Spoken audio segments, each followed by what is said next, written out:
Students, আজ class 9-এর তোমাদের ইংলিশ ক্লাস নিচ্ছি।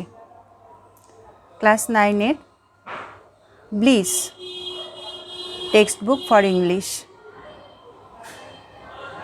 পেজ নাম্বার 1 থেকে 7, মানে ফার্স্ট লেসনটা the tales of Bhola grandpa. এটা আজকে তোমাদের আমি পড়াবো, টেক্সটটা আজকে পড়াবো। তোমাদের একটা কথা বলে রাখছি, আমার চ্যানেলটা তোমরা সাবস্ক্রাইব করে নেবে আর পাশে থাকা বেল আইকনটিতে ক্লিক করবে, যাতে আমি যখনই ভিডিওটা পোস্ট করব সবার আগে নোটিফিকেশানটা তোমার কাছে চলে যাবে।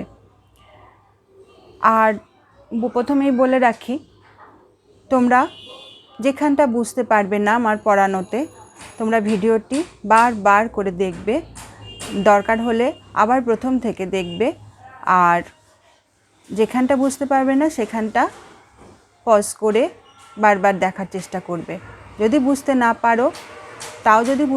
পারো তাহলে আমার কমেন্ট বক্সে কমেন্ট করবে, আমি কমেন্টগুলো পড়ব এবং তোমাদের রিপ্লাই দেব। তাহলে চলো আজকে আমরা স্টার্ট করি।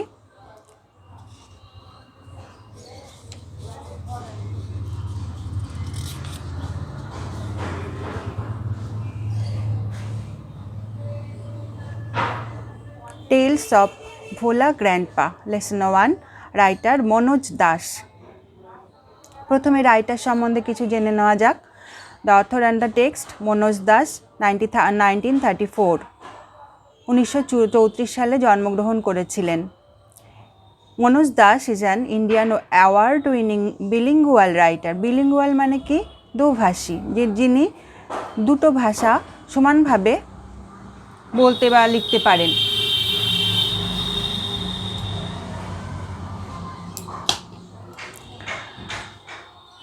Who writes in Odia and English. তিনি উড়িয়া ভাষা এবং ইংলিশ ভাষা দুটোই সমানভাবে দক্ষ ছিলেন, দুটোতেই লিখতে পারতেন বা বলতে পারতেন। He has written many novel, short stories, poems, travels and articles and history and culture. তিনি অনেক উপন্যাস লিখেছেন, ছোট গল্প, কবিতা, ভ্রমণ কাহিনী, আর্টিকেল, কোনো রকম কোনো জিনিসের উপরে এবং ইতিহাস এবং শিল্পের উপরে তিনি অনেক বই লিখেছেন। This text is an edited version of দাসের শর্ট স্টোরি।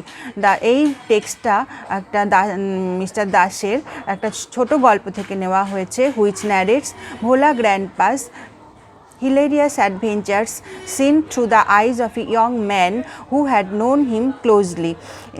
যাতে ভোলা গ্র্যান্ডপা, একজন ভোলা ঠাকুরদার একটা অভিযান, নানা রকম অভিযান দেখানো হয়েছে, যেটা একজন যুবককে চোখ দিয়ে, যে কিনা তাকে অনেকদিন খুব ভালো কাছ থেকে তাকে চিনত।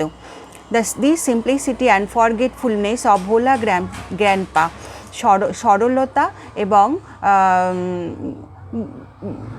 ভুলে যাওয়া ভোলা গ্র্যান্ডপার একটা মানে একটা কি বলবো, সরলতা আর ভুলে যাওয়াটা তার ভোলা গ্র্যান্ডপার একটা গুণই ছিল। Provides an element of humour on which the story hinges. এটা কিন্তু একটা গল্পে একটা মজা এনে দিয়েছে। লেটস গো, চলো আমরা শুরু করি। ভোলা grandpa and his wife lived at the western end of our village. Bhola grandpa, Bhola ঠাকুরদা এবং তার স্ত্রী বাস করতেন গ্রামের পশ্চিম প্রান্তে। এ লার্জ বোকাল ট্রি, বোকাল হচ্ছে বকুল গাছ, একটা বড় বকুল গাছ, ওভার শ্যাডোড দেয়ার হার্ট। হাট মানে কুড়ে ঘর, তোমরা জানো। তাহলে একটা বড় বকুল গাছ তাদের কুড়ের উপর ছায়া দিত, ওভার শ্যাডোড, ছায়া দিত। ইন দ্য বোকাল ট্রি, ওই বকুল গাছে lived a small troop of monkeys, বাস করত একদল বানর। Bhola grandpa and his wife did not mind it. Bhola grandpa, Bhola ঠাকুরদা এবং তার স্ত্রী তার জন্য কিছু মনে করতেন না। ওয়ান মুনলিট নাইট, একদিন চন্দ্রালোকিত রাতে, পূর্ণিমার রাতে, we were returning from festival, আমরা একটা উৎসব থেকে ফিরছিলাম। দ্য রোড ওয়াজ লং, রাস্তা ছিল অনেকটা, অ্যান্ড ফগি, কুয়াশাচ্ছন্ন। ফগি মানে কুয়াশাচ্ছন্ন, আমি পরে তোমাদের ওয়ার্ড মিনিংগুলো লিখে দেব। I was riding on the village chowkidar's shoulders, আমি চড়ছিলাম একটা গ্রামের চৌকিদারের কাঁধে চেপে। সাডেনলি হঠাৎ Bhola grandpa let out a loud wail, হঠাৎ ভোলা ঠাকুরদা খুব জোরে চিৎকার করে কেঁদে উঠলেন। Every one in our party was surprised, আমাদের দলে সবাই অবাক হয়ে গেল। উই হল্টেড, আমরা থামলাম। Enquiry revealed that Bhola grandpa had taken his grandson to the festival. অনুসন্ধান করে জানা গেল কি, যে ভোলা ঠাকুরদা তার নাতিকে, গ্র্যান্ডসন মানে নাতি, নাতিকে উৎসবে নিয়ে গিয়েছিলেন। He had tightly held on the two fingers of the boy, তিনি খুব শক্ত করে দুই আঙুলে বা ছেলেটিকে ধরে রেখেছিলেন। হি ডিড নট রিয়েলাইজ, তিনি বুঝতে পারেননি, when those fingers slipped out, ওই দুটো আঙুল থেকে কি করে পিছলে গেল। Bhola grandpa was continuing as before, Bhola ঠাকুরদা সেইভাবেই চলছিলেন, ওই দুটো আঙুল ভেবেছেন ধরা আছে মুঠিতে। Then someone asked Bhola grandpa what he was gripping, কেউ যেন তাকে বললেন ভোলা ঠাকুরদাকে যে তিনি মুঠিতে কি আছে, তার মুঠিতে কি আছে। হি remembered his grandson and let out a loud well, তখন তিনি তার নাতির কথা মনে করলেন এবং জোরে কেঁদে উঠলেন। থার্ড প্যারা, my father choose two sharp-eyed men from our party to go back with Bhola grandpa to the festival. আমার বাবা দুজন তীক্ষ্ণ দৃষ্টিসম্পন্ন মানুষকে আমাদের পার্টি থেকে বাঁচলেন এবং ভোলা ঠাকুরদার সাথে উৎসবে আবার যেতে বললেন।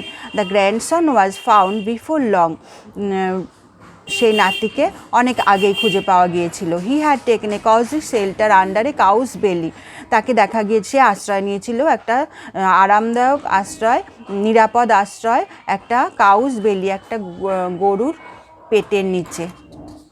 এই যে ছবিটা তোমরা দেখো, একটা গরুর পেটের নিচে ভোলা গ্র্যান্ডপার গ্র্যান্ডসন আশ্রয় নিয়েছে, একটা মজার ঘটনা। এবার আর একটা মজার ঘটনা দেখো। I remember another funny incident about Bhola grandpa, আমি মনে করছি যে আর একটা মজার ঘটনা ভোলা ঠাকুরদা, রিলেটেড বাই মাই ফাদার, আমার বাবার সাথে সম্পর্কিত। It had been a rainy afternoon, এটা ছিল একটা বৃষ্টিস্নাত বিকেল, আফটারনুন বিকেল। Bhola grandpa wild with excitement, Bhola ঠাকুরদা খুব উত্তেজিত হয়ে told my father and his friends, আমার বাবা এবং তার বন্ধুকে বলেছিলেন that he had seen a gang of pirates, তিনি একদল দস্যুদের দেখেছিলেন। পাইরেট হচ্ছে দস্যু। They were building a large box under one of the sand dunes on the seashore by our village. Sand dune বালিয়াড়ি, সিশোর সমুদ্র উপকূল। তারা একটা বড় বাক্স সমুদ্র উপকূলে বালিয়াড়িতে, ওই গ্রামের থেকে দূরে, বাই আওয়ার ভিলেজ, গ্রাম থেকে দূরে সমুদ্র তীরের বালিয়াড়িতে তারা পৌঁছছিল। At once father and his friend started looking for the hidden treasure, hidden treasure মানে লুকোনো সম্পদ, ট্রেজার হচ্ছে সম্পদ, হিডেন মানে লুকোনো। সেই মুহূর্তে বাবা এবং তার বন্ধুরা সেই লুকানো সম্পদ খুঁজতে শুরু করলেন। Evening passed on to night, সন্ধ্যে গড়িয়ে রাত হয়ে গেল। Moonlight came in through the clouds, মেঘের ফাঁক দিয়ে চাঁদের আলো পড়ল। A pack of jackals are howling, pack of jackals একদল শেয়াল, হাউলিং মানে গর্জন করছিল, ডাকছিল। It was past midnight, এবার মধ্যরাত্রি অতিক্রম করলো। At this point of time, এই সময় ভোলা গ্র্যান্ডপা কনফেসড মানে স্বীকার করা, এই সময় ভোলা ঠাকুরদা স্বীকার করলেন that there was no real treasure, যে সেখানে কোনো আসল সম্পদ ছিল না। ইট ওয়াজ অল এ ড্রিম, এটা সবটাই ছিল তার স্বপ্ন। Which he had during his mid day nap, যেটা সে দেখেছিল তার দিবা স্বপ্নে। তাহলে এটাও একটা হাস্যকর, একটা মজার একটা ঘটনা। Next, once Bhola grandpa had a great adventure in the Sundarban, আর একটা মজার ঘটনা শোনো। একদা ভোলা ঠাকুরদা একটা সুন্দরবনে গিয়েছিলেন। In those days royal Bengal tigers freely roamed the dense jungles of the Sundarbans, ওই সকল দিনে রয়্যাল বেঙ্গল টাইগাররা খুব মানে মুক্তভাবে বিচরণ করতো সুন্দরবনের জঙ্গলে। People took care to move about only in groups, particularly after sundown, লোকেরা যখন সূর্য অস্ত যেত, বিশেষ করে সূর্য অস্ত যাওয়ার পর দল বেঁধে তারা জঙ্গলে যদি যাওয়ার প্রয়োজন হতো, দল বেঁধে তারা যেত। ওয়ান ইভিনিং, একটা সন্ধেবেলায় Bhola grandpa was returning from the weekly market, Bhola grandpa তার সাপ্তাহিক বাজার সেরে ফিরছিলেন। Suddenly at a distance of about 5 yards behind him, হঠাৎ 5 গজ দূরে তার পিছনে দেখা গেল, he heard the growl of a royal Bengal tiger. সে একটা গর্জন শুনল রয়্যাল বেঙ্গল টাইগারের। মানে ভোলা গ্র্যান্ডপা একদিন তার সাপ্তাহিক বাজার সেরে ফিরছিলেন, হঠাৎ একটু দূরত্ব তার থেকে ঠিক 5 গজ দূরে তার ঠিক পেছনে শুনতে পেলেন একটা রয়্যাল বেঙ্গল টাইগারের গর্জন। Bhola grandpa turned and found the bright gaze of the tiger on his face. Bhola grandpa ঘুরে দাঁড়ালেন, দেখলেন যে তার ওই ঠিক পেছনেই ওই 5 গজ দূরে একটা বাঘ বসে আছে, তার জ্বলন্ত দৃষ্টিতে তার দিকে চেয়ে, তার মুখের দিকে চেয়ে। Bhola grandpa instantly climbed up a nearby banyan tree. Banyan tree তোমরা জানো, বেনিয়ান ট্রি হচ্ছে বট গাছ। ভোলা গ্র্যান্ডপা সঙ্গে সঙ্গে ইনস্ট্যান্টলি মানে তৎক্ষণাৎ, ক্লাইম্বড আপ মানে উঠে পড়লো একটা কাছের একটা বট গাছে। দ্য টাইগার রোড মানে গর্জন করা, বাঘটা গর্জন করছিল। And circled the tree about 100 times, এবং প্রায় 100 বার সে ওই গাছটাকে ঘিরে ঘিরে ঘুরছিল। Then it settled down under a bush without taking its eyes off him. তারপরে সে বসলো একটা ঝোপের আড়ালে, চোখটা তার দিক থেকে না ফিরিয়ে। উইথ নাইটফল, রাত এসে গেল। দ্য ফরেস্ট গ্রিউ ডার্ক মানে ঘন অন্ধকার, জঙ্গল ঘন অন্ধকারে ঢেকে গেল। অ্যান্ড সাইলেন্ট, চুপচাপ হয়ে গেল। Bhola grandpa could hear the tiger beating its tail on the dry leaves. Bhola grandpa শুধু শুনতে পাচ্ছিল যে শুকনো পাতায় সেই বাঘের লেজ নাড়ানোর শব্দ। আওয়ার্স পাস্ট, ঘন্টার পর ঘন্টা কেটে গেল। নেক্সট প্যারা, ডন ব্রোক। ডন মিনস হচ্ছে ভোরবেলা, ভোর হলো। With the cooing of doves. Dove মানে তোমরা জানো ঘুঘু পাখি, কুইং ঘুঘু পাখির ডাক। তাহলে ভোর হলো ঘুঘু পাখির ডাকে। Bhola grandpa came down. Bhola grandpa ঠাকুরদা নেমে আসলেন। There was a group of men on the mound মানে ঢিপি। There was a group of men on a mound a little away. একটু দূরে একটা ঢিপির উপরে দেখতে পেলেন একদল লোক। Bhola grandpa climb the mound. Bhola grandpa সেই ঢিপির উপরেও চড়লেন। And requested the first man he saw for some water to drink. এবং যে লোকটাকে প্রথম দেখলেন তাকে অনুরোধ করলেন কিছু জল খাওয়ার জন্য। The man had seen the tiger waiting. কিন্তু লোকটা দেখতে পেল যে তার পেছনেই একটা বাঘ অপেক্ষা করছে। হি ওয়াজ মাচ বিউইল্ডার্ড। সে আরও বেশি হতভম্ব। বিউইল্ডার্ড হচ্ছে হতভম্ব হয়ে যাওয়া, মানে কি করবে বুঝে না পাওয়া, বুঝতে না পারা। What is the secret that you simply walk past the hungry beast and it did nothing. এটাই তোমার কী রহস্য যে তুমি একদম হেঁটে পাশ দিয়ে চলে আসলে একটা ক্ষুধার্ত পশুর পাশে, এবং সে তোমাকে কিছু করলো না। ইয়াস্ট ভোলা গ্র্যান্ডপা। সে তখন ভোলা ঠাকুরদাকে জিজ্ঞাসা করলো, আসলে কি ভোলা ঠাকুরদা সকালের রাতের ঘটনাটা পুরোপুরি ভুলে গিয়েছিল। The tiger was stretching it's limbs and earning. বাঘটা তার অঙ্গ প্রত্যঙ্গ পা দিয়ে আঁচড়াচ্ছিল মাটি এবং হাই তুলছিল। ইয়ার্নিং মানে হাই তোলা। Then Bhola grandpa remembered. তখন ভোলা ঠাকুরদা মনে করতে পারলো দ্য টাইগার, বাঘটিকে। অ্যান্ড লুকড অ্যাট, তার দিকে তাকালো। Bhola grandpa almost lost his senses in fear. তখন যেই মাত্র বাঘটাকে দেখলো, ভোলা গ্র্যান্ডপা প্রায় অজ্ঞান হয়ে গিয়েছিল, মানে প্রায় জ্ঞান হারিয়ে ফেললো। ভয়। He ran back home. দৌড়ে বাড়ি ফিরে আসলো। Half a century later. Century মানে জানো শতক, 1 শতক। তাহলে হাফ এ সেঞ্চুরি মানে অর্ধ শতাব্দী পর। ল্যাটার অর্ধ শতাব্দী পর Bhola grandpa left us for ever one morning at the age of 95। তাহলে একদিন অর্ধশতক মানে 50 বছর পর। তাহলে অর্ধশতক পরে ভোলা গ্র্যান্ডপা আমাদের ছেড়ে চিরদিনের মতো চলে গেলেন 95 বছর বয়সে। His 80-year-old wife lamented much. Lamented মানে বিলাপ করা, বিলাপ করে কান্নাকাটি করা।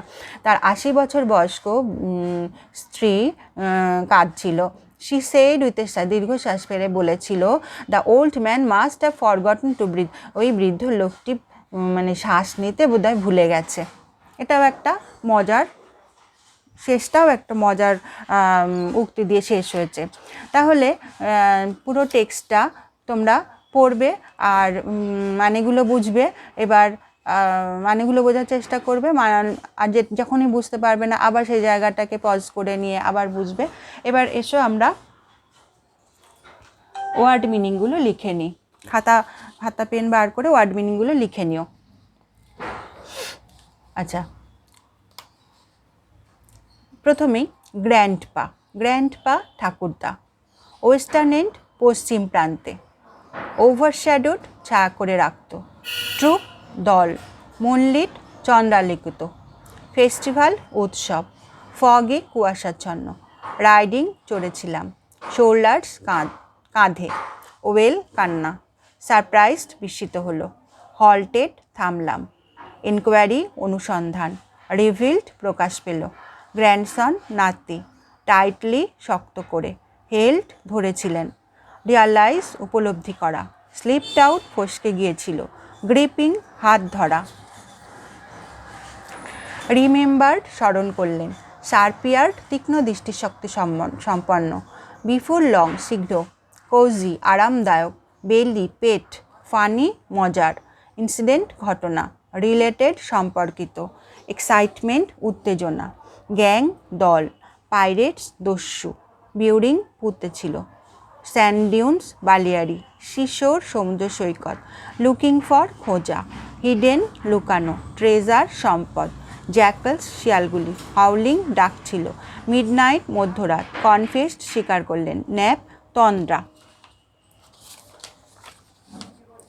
অ্যাডভেঞ্চার রোমহর্ষক, রোমড ঘুরে বেড়াতো, রেন্স গভীর, পার্টিকুলারলি বিশেষভাবে, সানডাউন সূর্যাস্ত, ইয়ার্ডস গজ, গ্রোল বাঘের ডাক, টার্ন ঘুরল, গেজ দৃষ্টি, ইনস্ট্যান্টলি তৎক্ষণাৎ, বেনিয়ান ট্রি বটগাছ, সার্কেল বৃত্তাকারে ঘুরছিল, সেটেল ডাউন স্থির হলো, বুশ ঝোপ, নাইটফল রাত্রি সূচনা, ডার্ক অন্ধকার, বিটিং আঘাত করছিল, টেল লেজ, ডন ভোর, কুইং ডোবস ঘুঘুর ডাক, মন্ড ঢিপি, বিউইল্ডার্ড হতভম্ব হলো,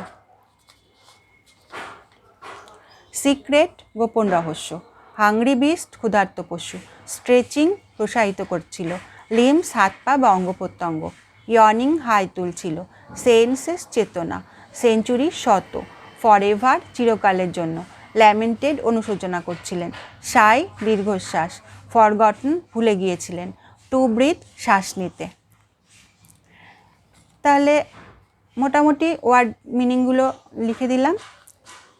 তোমাদের কাজ হলো তোমরা রিডিংটা ভালো করে পড়ে মানেগুলো লাইন বাই লাইন মানেগুলো করে ফেলবে শেষ পর্যন্ত। নেক্সট দিন এক্সারসাইজ শুরু করব, তো তার আগে তোমাদের এই কাজটাই থাকবে। আর আবার বলছি, আমার চ্যানেলটা তোমরা সাবস্ক্রাইব করে নাও, সাবস্ক্রাইব করে বেল বাটনটা ক্লিক করো, তাহলে প্রথমেই আমি যখন ভিডিওটা পোস্ট করব নোটিফিকেশানটা তোমার কাছে যাবে। ভিডিওটা বুঝতে না পারলে বারবার দেখবে আর কমেন্ট করবে আমাকে অবশ্যই। ঠিক আছে, এই পর্যন্ত আজ।